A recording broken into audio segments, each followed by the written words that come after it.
dropped by half a point from April. Underemployment was mostly prevalent in industries affected by higher market prices, such as manufacturing, fishing, and agriculture. Customers of power distributor Meralco are set to see lower charges after the Energy Regulatory Commission ordered another round of refunds. Melissa Lopez tells us by how Electricity much. bills will see a big-time refund for the next 12 months beginning July. The Energy Regulatory Commission, or ERC, has ordered the power distributor to return 21.8 billion pesos to consumers in overcharges from July 2015 until June 2022. That's equivalent to 87 centavos per kilowatt hour. For example, a household consuming 100 kilowatt hours in a month will see an 87 peso reduction, while those consuming 200 kilowatt hours will get a 174 peso rebate. This is already the fourth refund this year for a total of 1 peso and 80 centavos per kilowatt hour for residential clients. Pag nagko-compute ng electricity rate, forward-looking ito, yung future. So, ang ginagamit, mga estimates din. Pagka sumobra yung estimate ng ERC, pinapabalik. Meralco says the new refund takes effect this July, and it may be enough to bring down the overall electricity rate despite higher generation costs. Sa tingin namin, batay dito sa mga kaganapang ito, ay posibleng tumaas yung generation charge. We think that the 87 centavos will effectively wipe out whatever increase may be forthcoming. Meralco spokesman Josal Dariaga adds higher fuel prices, a weaker peso against the US dollar, and thin electricity supply continue to push power costs up. It's a welcome relief for Filipinos, even as many try to keep power consumption low. Kung may refund, makakatipid yung maraming tao. Pabor sa amin yan. Sa panahon ng pandemic, dapat ang kuryente ngayon is hindi mataas, dapat mababa lang. Kagaya ko po sa kinikita, hindi sapat yung perang kinikita namin sa ngayon. Bawas-bawasan ng paggamit ng mga ilaw, paggamit ng refrigerator, at saka yung mga malalakas na gumamit na mga machine. Kung maulan naman po, huwag na yung gumamit ng electric fan para at least makatipid po tayo. The ERC also assures the public won't have to pay the 22 billion pesos from a 2013 case which Meralco won before the Supreme Court just yet. Hihintayin ng ERC ang official service ng kopya na medyo makakahinga pa tayo. Pro-consumer groups have said they will appeal the SC decision to cushion the impact of higher prices on consumers. Melissa Lopez, CNN Philippines. Now, an advisory for motorists in Metro Manila: don't be too complacent be on alert to obey traffic rules in Quezon City. Local authorities are monitoring violators through the no contact apprehension policy. George Quiles reports. UV Express driver Arnel Rala was at the Quezon City Hall to pay for a traffic violation fine. Rala admits he was at fault, and the traffic enforcer made the right call in issuing a citation ticket. His concern now, what if the next time he'll be subjected to a no-contact apprehension? Mas maganda yung enforcer para alam mo yung may violation ka talaga na Kasi pag no contact, parang mahirap eh.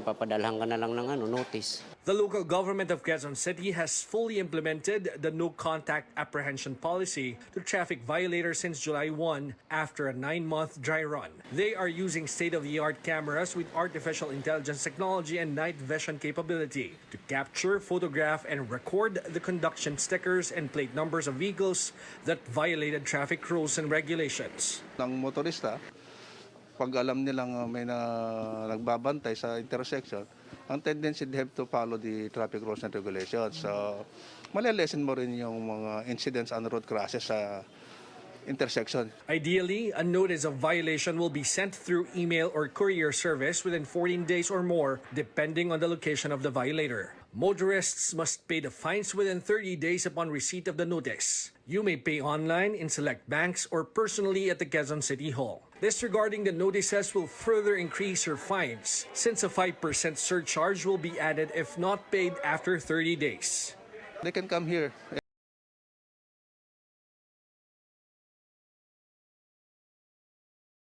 and contest the violation and view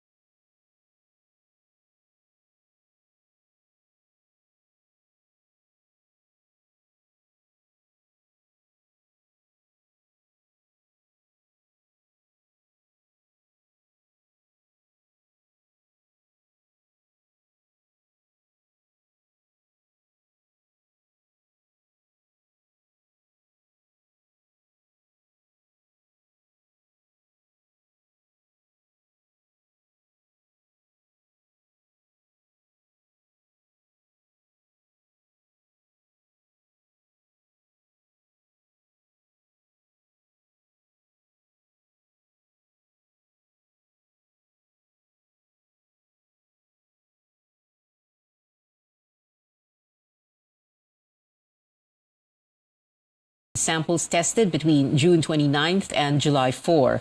Of the 140 cases, 4 of them remain in isolation. 129 are asymptomatic and have recovered. The agency is still checking the status of the 7 other patients. Most of these cases are from Western Visayas and Metro Manila. Others are from Calabarzon, the Ilocos region, Central Luzon, Bicol, Central and Eastern Visayas, Mimaropa, and Northern Mindanao.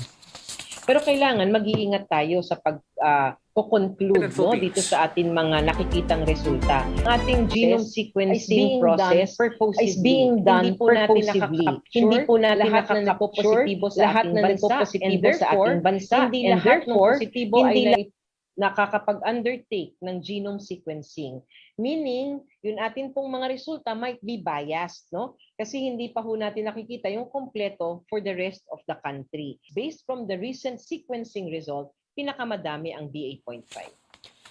Authorities add 17 of the recent 20 additional BA.2.12.1 cases have already recovered. These latest batch of patients with the subvariants are from Metro Manila, Western Visayas, Calabarzon, Cordillera, Ilocos region, and some returning Filipinos. Meanwhile, all 7 BA.4 cases reported on Tuesday have recovered. They are from Bicol and Metro Manila. Overall, the country has logged 8,248 new COVID-19 cases in the week of June 30 to July 8. That's an average of nearly 1,200 cases a day. No health secretary still exactly a week after Bongbong Marcos was inaugurated as president, but health officials say the president already gave instructions on how to improve COVID-19 vaccine coverage and the response to the pandemic. Mr. Marcos met with them on Wednesday. The officials, however, say details of the directives will be announced by the Office of the President. When asked if the redefinition of fully vaccinated to include booster shots has been discussed, Health Undersecretary Berjeres says it still needs further studies and consultation. So kailangan po ng patuloy na pag-uusap, kailangan din po ng konsultasyon doon sa magpapatupad nito. So we will be announcing through the Office of the President the directives, and also of course we will be supporting whatever the decisions would be. What I can tell all of you would be with the discussions yesterday at saka mga rekomendasyon nga po ng Kagawaran ng Kalusugan, naging very supportive naman po ang ating presidente. He discussed with us, binigyan niya po kami ng pointers at guidance. The health department has repeatedly urged the public to take a COVID-19 booster shot if eligible amid the threat of Omicron subvariants. Iloilo City is prohibiting the entry of poultry and poultry products from areas in Luzon and Mindanao suffering from bird flu outbreak. That is for 30 days beginning today. Mayor Jerry Treña says the move will help prevent the spread of the disease. Exempted from the ban are transshipments of day-old chicks, day-old pullets, hatching eggs, and imported game fowls from international airports and seaports. Treña says he has received assurances of enough supply from local producers.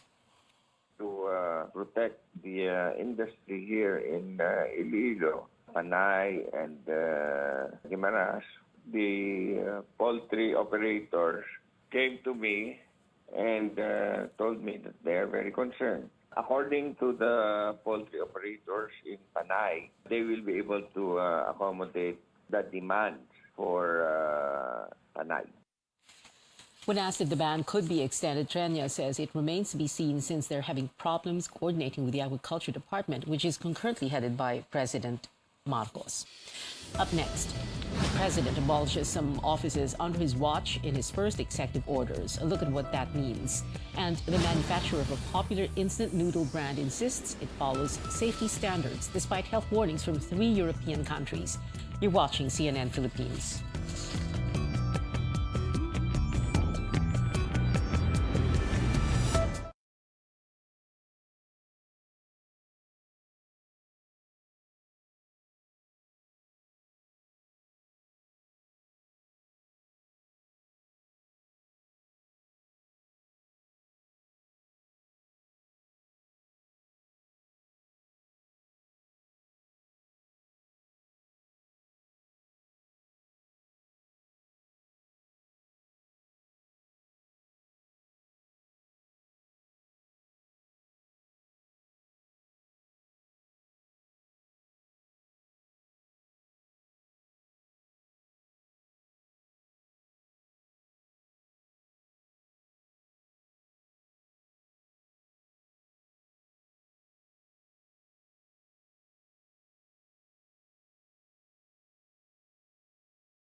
This is CNN Philippines. President Bongbong Marcos releases his first 2 executive orders abolishing some offices under the executive branch. Rex Remito explains why Mr. Marcos abolished the Presidential Anti-Corruption Commission as well as the offices of the presidential spokesperson and cabinet secretary. President Bongbong Marcos earlier expressed concern about the government's funding for the rest of the year. And with the country not yet out of the woods when it comes to the COVID-19 pandemic, the administration says it wants to allocate resources as efficiently as possible. One way to do this is to streamline processes under the office of the president by abolishing some offices. Among them, the Presidential Anti-Corruption Commission or PACC and the offices of Cabinet Secretary and Presidential Spokesperson. The Office of the Deputy Executive Secretary takes over the functions and powers of the PACC. These include the administrative cases of government officials it has been handling. President Duterte created the PACC in 2017 to weed out corrupt officials. The Presidential Management Staff or PMS, meanwhile, will handle Cabinet Secretariat functions. The PMS assists the Chief Executive on its daily functions, including meetings and trips. The late President Noynoy Aquino reinstated the Cabinet Secretary's office in 2012. It was then independent of the PMS, with the role of coordinating cabinet members. The palace says employees affected by the executive orders can get benefits under the law. Under Executive Order Number 1, the President also establishes the Presidential Advisor on Military and Police Affairs Office. Executive Order Number 2, meanwhile, reorganizes and renames the Presidential Communications Operations Office or PCOO to Office of the Press Secretary. The order also abolishes the Office of the Presidential Spokesperson. The PMS will take over management of Radio Television Malacanang or RTVM and the Philippine Information Agency under the President's Office. Noynoy Aquino expanded media operations under his office by establishing the PCOO in 2012. There was also the now defunct Presidential Communications Development and Strategic Planning Office. Rex Remito, CNN Philippines. President Marcos marks his first week in office with steps to address problems affecting consumers and the transport sector. The chief executive met with energy officials today to discuss surging fuel prices. Among those who attended were Undersecretaries Donato Marcos and Roberto Uy. President has yet to name his energy secretary. The Office of the Vice President is now offering medical and burial services in its satellite offices. The OVP says these services can be availed of through identified partner hospitals or direct walk-in applications. Applicants will be asked to submit requirements such as medical and death certificates. Vice President Sara Duterte opened 6 regional offices across the country on July 1st in a bid to expand the OVP's reach. These are in the regions of Ilocos, Central Visayas, Eastern Visayas, the Zamboanga Peninsula, Northern Mindanao, and Caraga. The Sandigan Bayan defers a hearing on a civil forfeiture case against the family of President Marcos over alleged ill-gotten wealth. The Marcos family was supposed to begin presenting evidence today. However, the family's lawyer asked the Anti-Graft Court Second Division for more time to prepare their documents and witnesses. The court gave the Marcoses another month to prepare evidence. The case was filed in 1987 involving Marcos family business associates, spouses Rebeco and Erlinda Panlilio. The Marcoses supposedly used the Panlilios as dummies in acquiring properties through loans from government institutions during the administration of Ferdinand E. Marcos. It's not that we're not ready, but we have to be sure that what we present to the court will stand judicial scrutiny po, no? So it's not that we're not ready. We really just have to make sure that we prepare the best defense for our client. We'll have to check, no, because as you know, our client is the president, so he has other matters to attend to aside from this one. But we will consult with the court regarding that. Pre-trial hearing is set on August 5. Congress opens session in less than 3 weeks. Amor Santos reports a supermajority is already taking shape in the Senate, while it remains to be seen whether the minority bloc gets more allies. With efforts to form a supermajority in the Senate in full swing, the fate of the minority bloc appears to be in limbo. Senator Coco Pimentel, who wants to be the minority leader, says he has yet to meet with the Cayetano siblings. He's eyeing to do so before the opening of session on July 25th. Senator Alan Peter Cayetano earlier said the only way he could be a fiscalizer in the supermajority is by being the chairman of the Blue Ribbon Committee. But the position has already been given to Senator Francis Tolentino, according to presumptive Senate President Mig Zubiri. Cayetano says he's still weighing his options. Opposition Senator Risa Ontiveros believes there may be a window of opportunity in the next 2 weeks, but she vows to ensure checks and balances in the chamber with or without new allies. According to political science professor Jean Franco, the minority needs to amplify its voice. They are few in numbers, then what they need to do is really to get outside of the institution and gather support from different groups, because that's the only way you can do, and also from other party lists and more independent-minded members of the House of Representatives. Meanwhile, for Zubiri, the daunting task of forging a supermajority is over. As he assures they won't be a rubber stamp of the Marcos administration, Franco says they have to prove it. I get sleepless nights, I have anxiety attacks, so yes. Siyempre napakahirap dahil it's a balancing act between wanting to please your senator members but also keeping the institution intact. It's unfortunate that we have a supermajority, and usually when you have a supermajority, fiscalizing function of the Senate is compromised or weakened.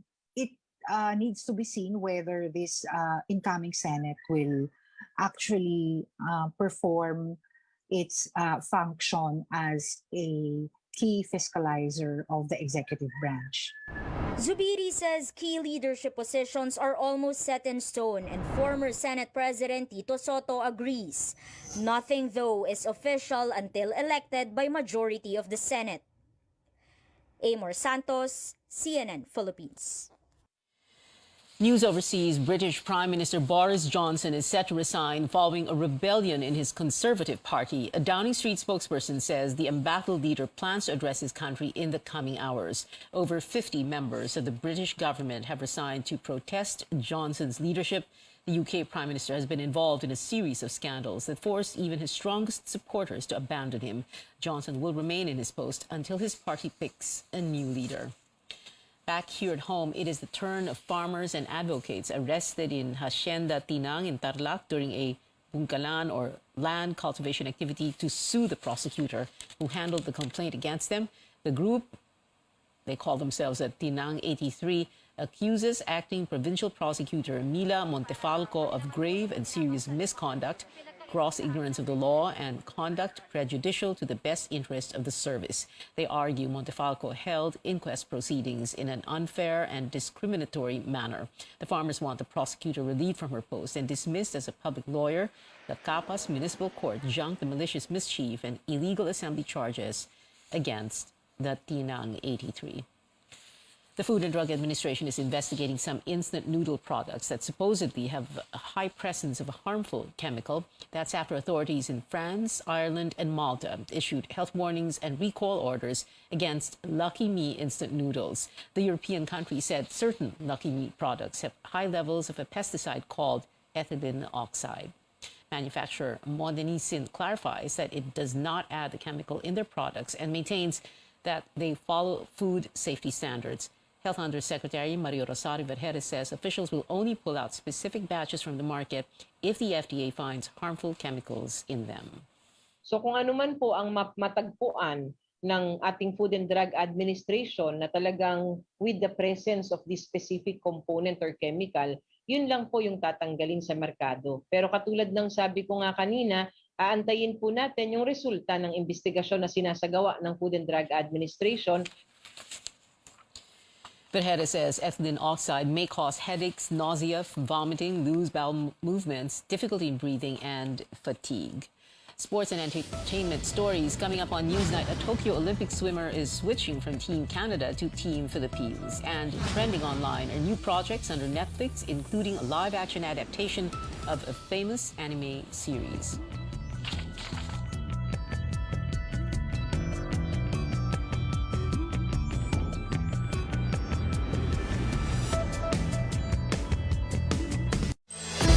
Beyond bringing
Welcome back to Newsnight. Making headlines in sports, Gilas Pilipinas player William Navarro is taking his talents to the Korean Basketball League. Korean news site Jump Ball reports Navarro is suiting up for the Seoul Samsung Thunders. The former Ateneo Blue Eagle is set to join the squad after the FIBA Asian Cup in Indonesia, which ends on July 24th.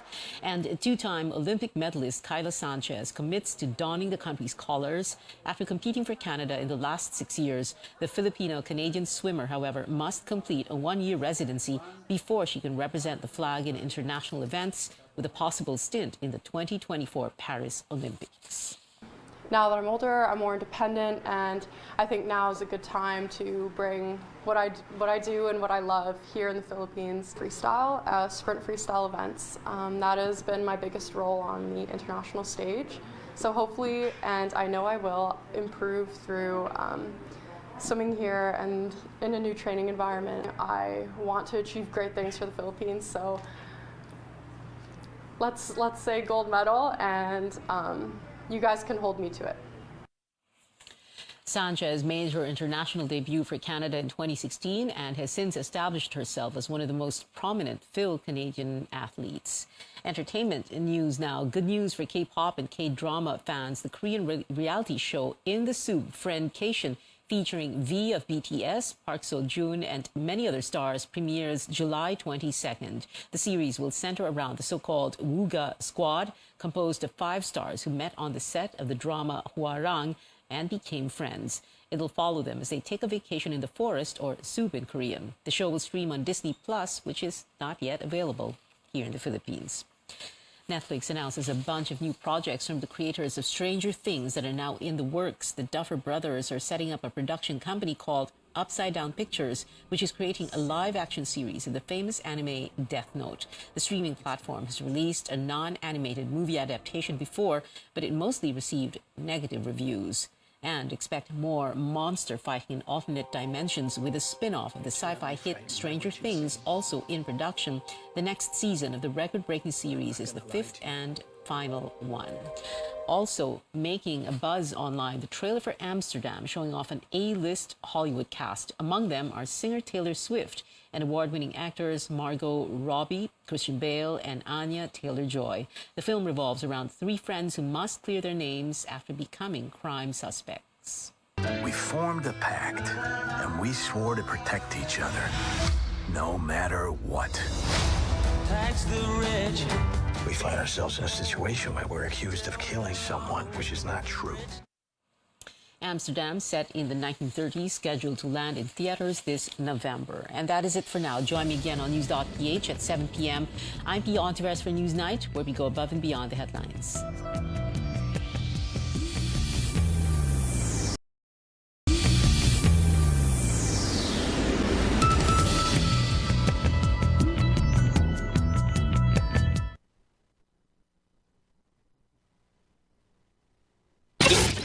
Radio Philippines Network. Radio Philippines Network. DX General Santos. DX General Santos. Una sa balita. Una sa balita. Musika ug kalingawan. Mas tulong pinalakas. Radyo.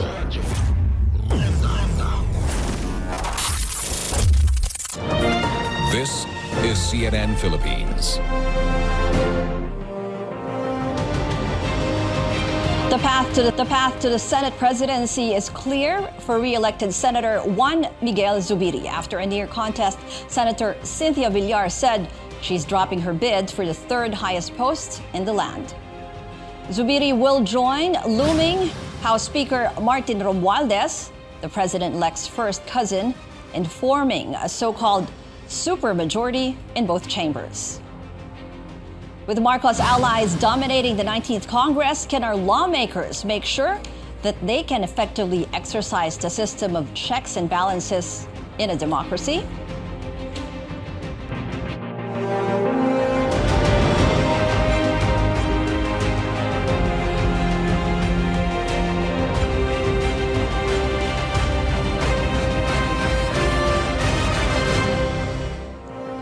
Good evening, I'm Ruth Cabal sitting in for Pia Ontiveros. Welcome to your weekly political appointment fix, politics as usual. Our first guest, Senator Francis Tolentino, joining us via Zoom. Good evening to you, Senator. Good evening, Ruth. Good evening to the viewers as well. Senator, what do you think about what's going to happen in the Senate under the 19th Congress? First of all, Senate President, do you think Senator Mig Zubiri is a sure winner already? Well, it has to undergo a final process, consultation, but I think if, as he claims he has the numbers, it might end up that way. May ibang reports from sources saying 13 votes are needed, but saying 12 votes na daw. Sure na daw yan with Senator Zubiri. That's what others are claiming. So I'm not privy to the initial discussions, but I think it's going to be that way. Pero kayo po, sino-sino po? Kasi lumalabas na names, di ba? Senator Zubiri and then Senator Cynthia Villar. You have Chis Escudero, Gatchalian. Sino po kayo ang napupusuan nyo? Let us leave it that way. It's going to be a conclave of the senators deciding that. So I'll be joining the majority, rest assured. But for you, what do you think would make a good Senate president? A Senate president should continue to project the independence of the Senate. A Senate president should be able to be the cohesive bond, so to speak, of all the 24, including himself, senators. The Senate president should be at the forefront of projecting not just the independence, but the proactiveness of the Senate in terms of coming out with effective legislative measures, especially as we are now coming out of the pandemic. Some of those you mentioned, independence, yung ensuring cohesion, and being proactive. Do you think, tanong ko lang po, do you think Senator Zubiri has that? All of them are qualified. All of them, if they rally behind a single person, will definitely have that. And Senator Zubiri, I think, can also project himself that way. When you say also that you will be with the majority, ano po yung nakikita nyo ngayon? Kasi obviously it's going to look like a super majority both in the Senate and the House. So majority in a sense that it will not be a majority that will be a rubber stamp. A majority that will, again, I have repeated this several times, a majority that would project independence, a majority that will work for the benefit of the Filipino people.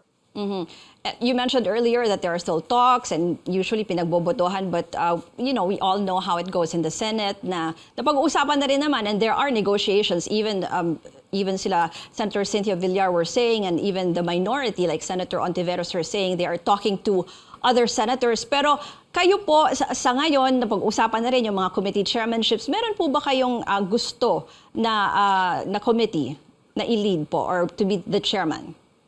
I think I'm being offered the Blue Ribbon Committee, and I would strive to be a performer in whatever committee I will be placed. Rest assured. But do you also, Senator Zubiri mentioned that he's looking at you to head the Blue Ribbon Committee. Kayo po ba? Gusto niyo po ba yan? And ano ang nakita niyong possible challenges? Well, challenges is, you know how the Blue Ribbon Committee works. It's a combination of prosecutorial in aid of legislation and what have you. So we'll try to have if that will push through, we'll try to project the Blue Ribbon Committee as the prime Senate committee. But yung tanong mo kanina, if I have other committees in mind, definitely I have. Like what, sir?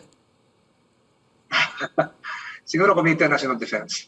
Defense. Okay. Yung isa pa pong tanong ko din, follow-up dito sa possibly heading the Blue Ribbon Committee. Kasi po, kayo po ay kilalang kaalyado ni President Duterte, and also you supported the unit team din po with President-elect Marcos. How can you ensure that your committee will be independent in conducting investigations? I think my track record will show that. Definitely previous committee hearings, even though if I was not the chairman, I was able to project my independence. The most recent committee hearing probably was the stoppage of the online sabong. And modesty aside, I attended all hearings. Isa po sa parang mapag-iwanan po ni Senator Gordon as chair of the Blue Ribbon Committee, itong investigation ng Senado sa Pharmaly. And Senator Risa Ontiveros is saying she's open to filing a resolution to possibly reopen. What's your stand on that? Reopen the investigation? Kasi hindi po nag-prosper It has to be a committee decision. First of all, I'm not the chairman. But you have to realize, as early as October 11, I have filed 6 or 5 bills relative to Pharmaly, all in aid of legislation. Even while the Pharmaly hearing was ongoing, I filed multiple bills to correct the flaws and deficiencies in our procurement laws. I've done that. The records will show. Stamp received by the Senate, October 11, 2021. But Senator, may I just know, you're a member of the Blue Ribbon Committee dito under kay Chair Gordon, but you didn't sign the draft committee report. Yes, but the purpose of the hearing was to come up with legislative measures. And as I have told you, ako yung nauna. Nag-hearing pa lang, palagay ko ako lang po yung nag-file ng legislative measures confronting head-on formally. Look at the records. Baka wala pang na-file yung Blue Ribbon Committee because of the report, pero ako as early as last year, ito lang sabi ko, ito yung kailangan baguhin batas. Procurement law. We have to change the we have to change the procedure relative to Republic Act 9184. We have to change the warehousing rules. We have to change some provisions of the local government code. Yun na yung endpoint nun eh. And as a lawyer, ginawa ko yun. Okay, sir. Even as being a mere member of the committee, ito na yun, I delivered. Limited time lang po tayo, sir. Last na lang po. If ever you will get to head the Senate Blue Ribbon Committee, ano na po yung nakikita nyo ngayon na gusto nyong tutukan or possible investigations that you want to conduct? Let's see. As early as 2 months ago, I've been saying something about the reported SSS net losses. Let's see how it will evolve. Thank you very much for your insights and for your time, Senator Francis Tolentino. And we'll be back after a quick break. Stay tuned.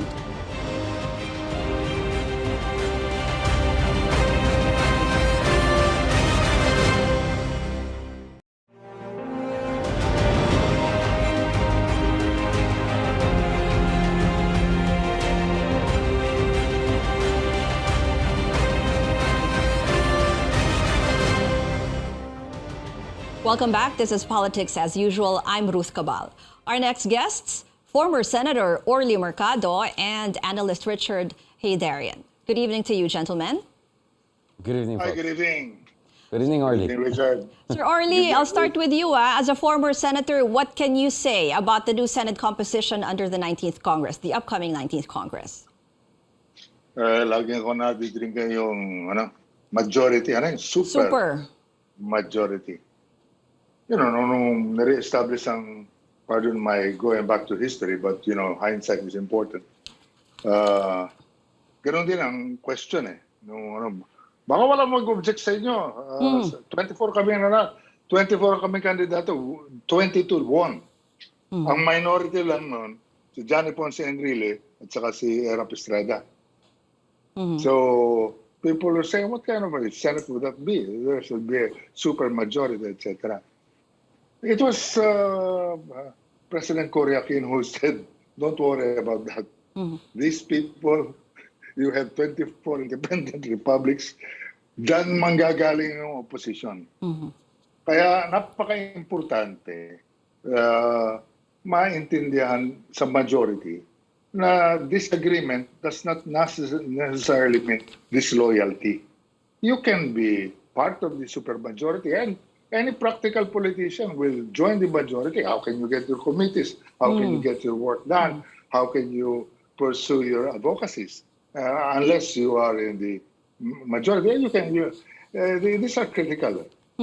So the realities, nagbabanggaan yung realities of politics and when to speak out because you think that it is in the public interest and you are actually helping the majority and helping the administration by pointing out things that are going wrong or are askew. So looking at the composition now, Senator, anong tingin niyo po doon sa, even with the nuance, yung binanggit niyo kanina halimbawa na they would join the majority because of, you know, their advocacies. I think I heard si incoming Senator-elect Tulfo saying that also, no? Na parang he's joining the majority because of his advocacies also and yung committee chairmanship. Yung mga tao po mismo o yung nanalong senador ngayon, what do you think? See, we sometimes lose our focus on what the role of the Senate is. It's a policy-making body. It is a deliberative, collegial body that makes laws. And you're not a rubber stamp. you have a mandate. You're elected by an electorate, the same electorate that elects the president and the vice president.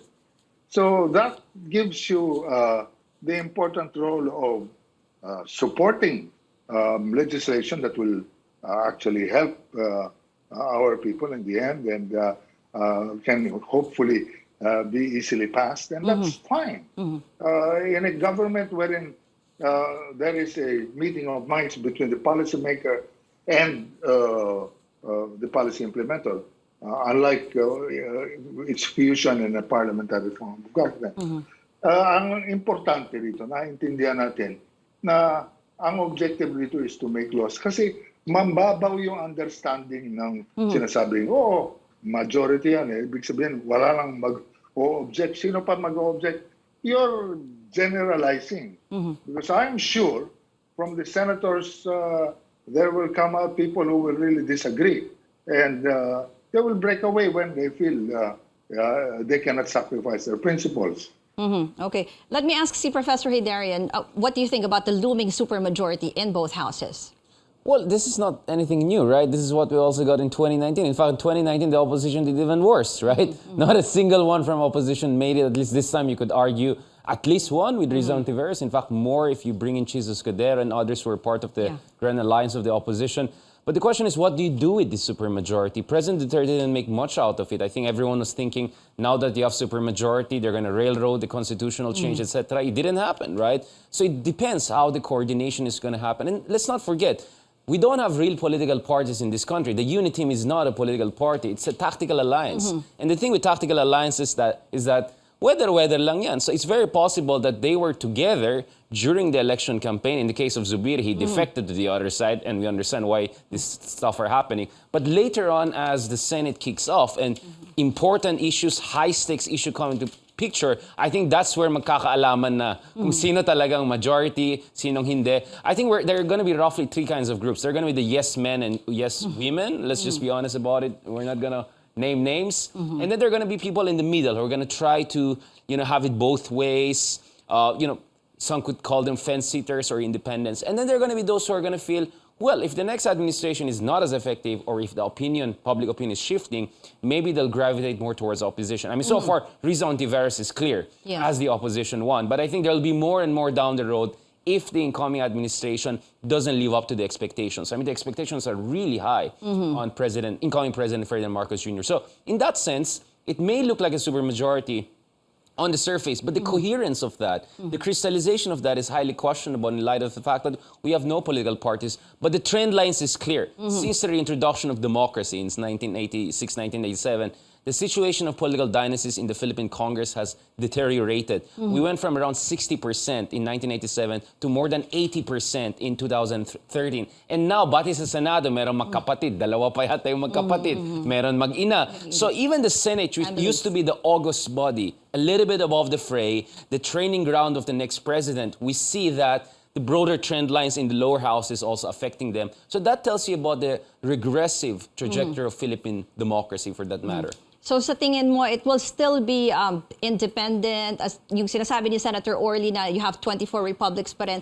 In the last Senate, we saw na hindi nag-materialize yung halimbawa, the death penalty, reimposition of the death penalty, charter change, and then they conducted an investigation on ABS-CBN and other controversial issues. So there are going to be issues whereby you need majority, right? So you need more than 12, for instance. And then there are going to be issues whereby you need supermajority, 2/3, for instance, constitutional change, right?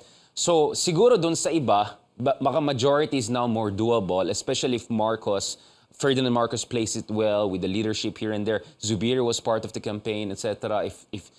But I think that on the supermajority part, baka medyo mas mahirapan ng incoming administration. So hindi given na porkit konting opposition, magiging supermajority on all issues. So I think the devil is in the details. So the more high-stakes issues, the more potentially divisive, that's where magkakaalaman sino ba talaga ang yes man at sino ba talaga more independent. You have to see them talagang buckle down to work. Now, we'll continue our discussion. We'll be right back after a quick break. Stay with us.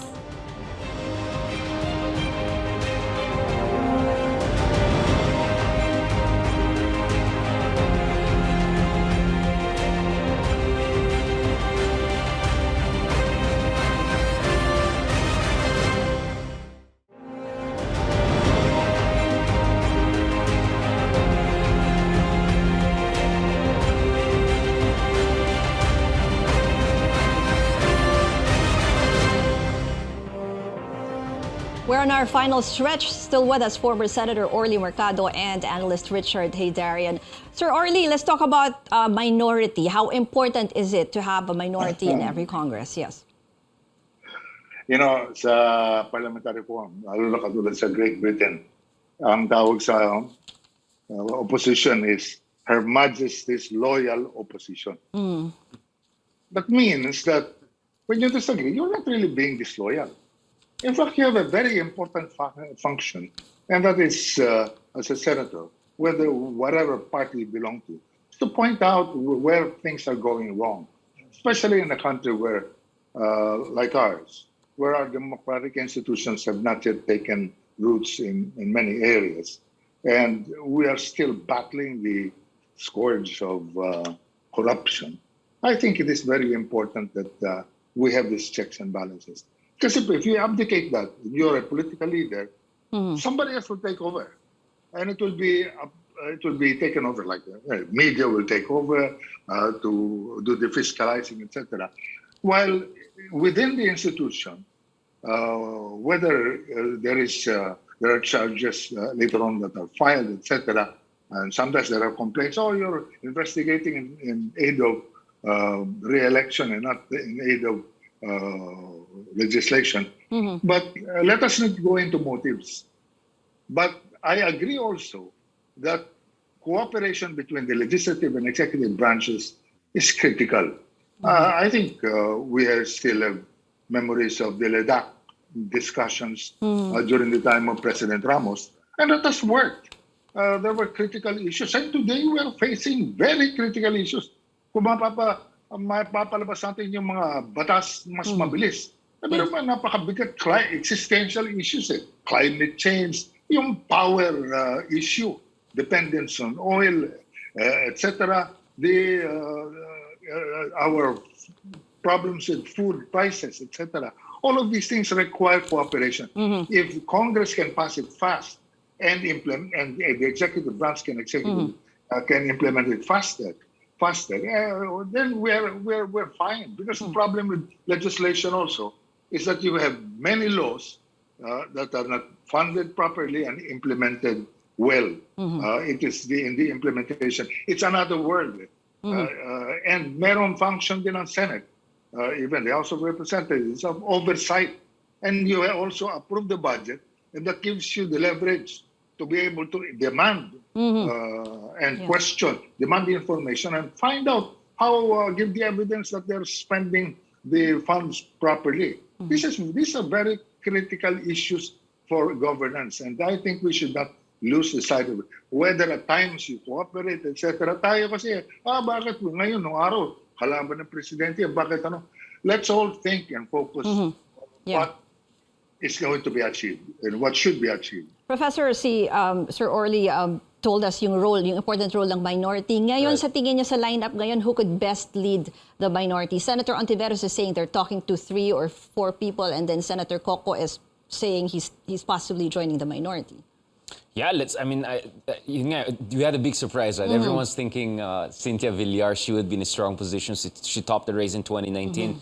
But Mig Zubiri, he came from behind and he eventually ended up there. So I think the internal conversations on collegiality, to be able to work with each other is very important. I remember very well a few years ago, I was talking to one of the opposition senators. He was saying, I and Tito Soto don't agree on everything, but in fairness to him, the way he handles, he creates this essentially a venue and platform for proper and respectful exchange. That was very important in his selection as a Senate President. So I think the same thing will apply in terms of also minority leader or majority leader and other factors like that. And of course, many would hope that at least Riza Ontiveros will be in some sort of leadership position, considering the fact that against all odds, she was able to achieve this position, and that she's the closest to a clear, crystal clear opposition for that matter, And then, sa tingin niyo ba, who could possibly join them with the roster now? Because they're saying 3 to 4 others. They're talking to 3 to 4 others.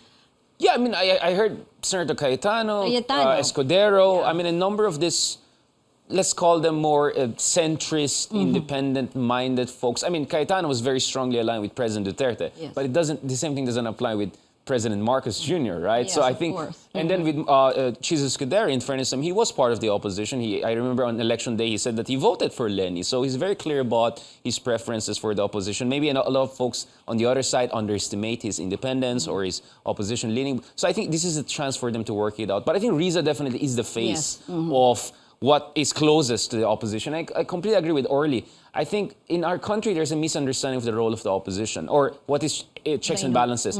Because either we go into loyal opposition in the wrong sense, yung kunyari lang opposition. Or yung maingay talaga. Or no? obstructionist. Yeah. When the reality is that a true opposition is somewhere in the middle. You're not obstructionist, but you're going to check the excesses of the other side. So may mga issue, tama si Carly, na for instance, yung economic recovery natin, this is a big issue. Climate change is a big issue. If you look at the proposal ni Marcos, yung mga gusto niya priorities sa incoming budget, he's now been given the prerogative to have some say. It's all economics and recovery and health. And I think on that issue, dapat hindi obstructionist ang opposition or shouldn't come off as obstructionist. That's political suicide. But there are going to be other issues. Historical revisionism, denialism, constitutional change, major contentious. Let's look at that. Robin Padilla is going to take over constitutional amendments. That's going to be something interesting. Everyone's going to watch out. Anong kinalabasan yan? Magiging amendment ba ito or constitutional change altogether? So I think that's where we can have a more healthy checks and balance process and proper exchanges within the Senate. You already mentioned some of yung possible priority legislation. Siguro, last question for you gentlemen. What do you think our kababayans can do to demand accountability from both the Senate and the House, that they're supermajority right now? We start with you, Sir Orly. Well, one of the things that has not also been fully understood is the investigations that are made by the committee, which is nicknamed the Blue Ribbon Committee, Committee Investigations. Anong napaka-importante niyan eh. And in fact, dapat sinusuportahan yan ng Malacanang eh. Kasi you cannot watch out for everybody. And you cannot also cover up and give a blanket instruction na akong bahala sa inyo. Sapagkat dito sa mga napaka-importanteng bagay ng paggasta ng pera ng taong bayan, dapat talagang we can make sure that we are held, men and women who are given the responsibility are held accountable. So sa akin, I think in the final analysis, our opposition and positions, whether you're in the opposition or the majority, can change, but it must change only largely because of the fact that you are following the interest of the greater majority of our people. Professor. Yeah, Senate is extremely important. This has been traditionally the training ground of not only fiscalizers. I mean, people say all sorts of things about sino nagtatop ng Senate races in the past decade or so. But let's not forget, we had people like Jovito Salonga who topped the race not once, but 3 times. I mean, human rights people, PhD Yale. I mean, those were the kind of people elected to the Senate. But I'm not saying sila lang dapat. But we need fiscalizers inside the Senate. People who are going to be bastions of independence, who are going to stand for the rights of the people. And yun nga, pinsan feeling ko hindi naintindihan ng tao ano ba talagang trabaho ng legislator. Hindi sila mayor, governor, or presidente, right? At the same time, of course, we also need people to work together on important issues and so that we can find a kind of functional consensus to get ourselves out of all of the challenges we're facing as a country. And lastly, I don't know, I think if you're Marcos Jr. with all of those stereotypes of what the Marcoses could bring about, authoritarian, I think if a Senate is effective and shows independence, that's also good for Marcos. That's good for our democracy and it's something positive that we can all build on. Thank you very much to our guests tonight. And as we've been told before, don't talk politics at the dinner table or at a family reunion or in Viber groups and risk digital warfare. But we can talk about it here at this table on this show, your weekly political appointment fix, politics as usual. I'm Ruth Cabal, sitting in for P. Ontiveros. Catch the next episode of Politics as Usual on Tuesday, 8:30 p.m. Good evening.